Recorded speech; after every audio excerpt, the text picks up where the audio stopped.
What if I told you? Warren Buffett, the man who made billions by not selling, actually believes there are moments when selling is the smartest move you can make.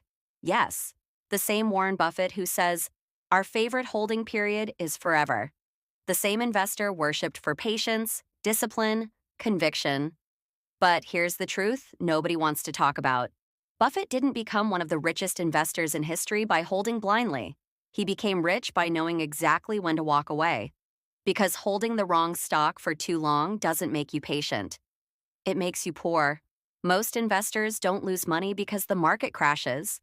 They lose money because they fall in love with bad businesses, defend mistakes with hope, and confuse loyalty with intelligence. Today, I'm going to expose the 3 exact moments Warren Buffett believes you should sell a stock. Moments that destroy portfolios when ignored. Moments that separate amateurs from professionals. This is not theory. This is blood-earned wisdom. If you ignore these rules, the market will punish you without mercy. But if you understand them, you won't just protect your capital. You'll multiply it. When Warren Buffett buys a stock, he is not buying a symbol on a screen. He is not buying a price. He is not buying hope. He is buying a business. And here is the uncomfortable truth most investors refuse to accept. Businesses change. And when the business changes for the worse, holding is no longer patience, it is ignorance. Most investors don't lose money because they bought a bad stock. They lose money because they refuse to accept that a good business became a bad one. Buffett has said it clearly, again and again. But people hear what they want to hear. We don't have to be smarter than the rest. We have to be more disciplined. Discipline means this. When the original reason you bought the stock no longer exists, you sell. Not tomorrow. Not after it recovers. Not after one more quarter. Immediately. Here's where the pain begins. Investors anchor themselves to the past. This company used to be great. It survived before. Management says they're fixing it. Buffett doesn't care what used to be true. He cares about what is true now. Ask yourself this brutal question. If I didn't own this stock today, would I buy it at this price, with this business quality, with this management? If the answer is no, then why are you still holding it? Let's talk fundamentals. Buffett sells when the company loses its competitive moat. Pricing power disappears. Margins shrink year after year. Debt rises faster than cash flow. Management starts chasing growth instead of protecting returns. This is where amateurs get trapped. They confuse brand recognition with economic strength. They confuse revenue growth with profitability. They confuse promises with performance. Buffett watches what companies do, not what they say. When management starts changing narratives every year, when earnings become adjusted more than real, when buybacks replace innovation, when acquisitions hide declining organic growth, that's not evolution, that's decay. And decay always comes before collapse. Look at history. Kodak didn't die overnight. Nokia didn't disappear in 1 year. Blockbuster didn't fail because of one mistake. They failed because investors ignored warning signs and held on to memories. Buffett doesn't romanticize businesses, he evaluates them coldly. A company that once had high return on capital, strong customer loyalty, simple, predictable economics, but now shows declining. ROIC rising competition, complex financial engineering is no longer the same investment. And here's the most dangerous lie investors tell themselves, I'll just wait until I break even. The market does not know your cost basis. It does not care about your emotions. Buffett understands one brutal rule. Capital trapped in a declining business is capital being destroyed. Selling at a loss is painful. Holding a deteriorating business is fatal. Great investors don't ask, how much have I lost? They ask, where will my money perform best from today onward? When the business breaks, the investment thesis dies with it. And when the thesis dies, you sell. No attachment, no excuses. This rule separates world-class investors from everyone else. Warren Buffett does not sell because he panics. He sells because he understands opportunity cost, the silent killer of wealth. Most investors never think this way. They believe holding is always virtuous. They believe selling means admitting failure. They believe taxes are the enemy. Buffett believes something very different. He believes every dollar has a job, and if that dollar can work harder somewhere else, it should be moved without hesitation. Buffett once said, "The stock doesn't know you own it. Your investment does not owe you loyalty. Your money has no memory. It only responds to logic. Here's the truth most people don't want to hear. A good investment can still be a bad use of capital. You might be holding a company that grows steadily, makes profits, feels safe. But if another opportunity offers higher return on capital, stronger moat, better long-term economics, then staying where you are is not patience, it's laziness. Buffett constantly asks, is this the best possible use of my capital right now? If the answer is no, he reallocates. This is extremely hard psychologically because selling a winner feels wrong. Selling something that still goes up after you exit feels painful. But Buffett doesn't invest for ego. He invests for compounding. Compounding rewards decisiveness. Imagine this: stock A compounds at 8%, stock B compounds at 15%. In 1 year, the difference feels small. In 10 years, it's massive. In 20 years, it's life-changing. Most investors stay stuck in stock A because it's working. I already own it. I don't want to pay taxes. Buffett thinks longer. He knows taxes are temporary. Missed compounding is permanent. This is why Buffett sold airlines when the business economics changed, media companies when disruption destroyed pricing power, mature businesses when better capital allocators appeared, not because they were terrible, but because better opportunities emerged.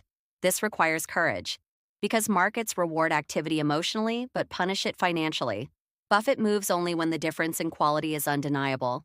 He does not chase trends, he does not jump constantly, but when he sees a superior business, he doesn't hesitate. And here's the key lesson. Holding cash is also a decision. Holding average businesses is also a decision.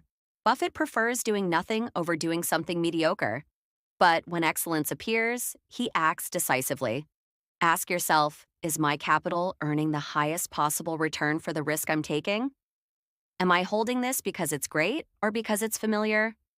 If I were starting fresh today, would this still be my choice? If the answer is no, selling is not betrayal, it's intelligence. Because wealth is not built by loyal Warren Buffett is often misunderstood. People hear hold forever and assume price doesn't matter. They hear great businesses and forget valuation entirely. That misunderstanding has destroyed more portfolios than market crashes ever did. Buffett has never said price is irrelevant. He said price is secondary, but never optional. Because no matter how great a business is, a bad price can turn a great company into a terrible investment. Buffett's warning is simple. Price is what you pay. Value is what you get.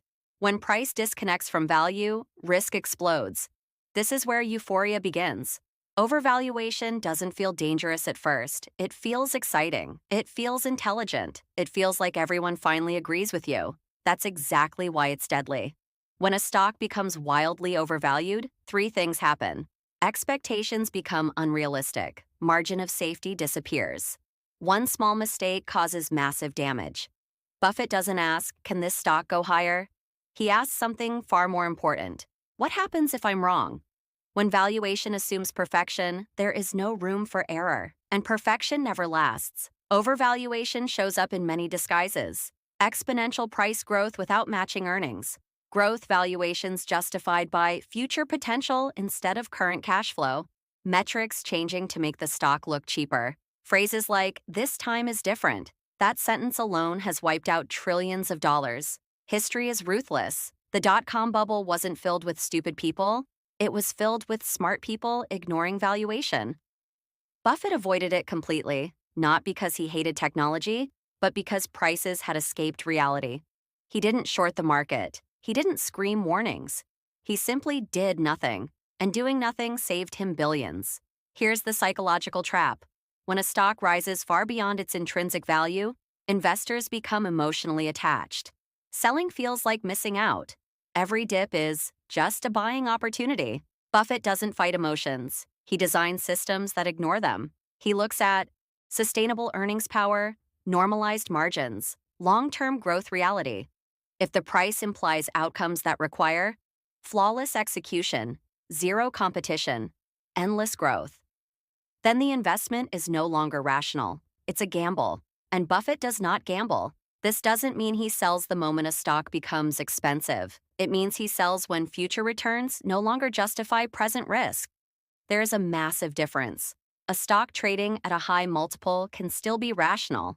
if the business quality and predictability are exceptional. But when valuation assumes no bad years, no disruptions, no mistakes, Buffett steps back.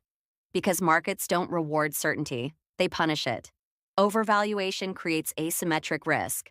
Best case, limited upside. Worst case, permanent capital loss. That math is unacceptable. And here's the harsh truth most investors avoid: you don't need to catch the top to win.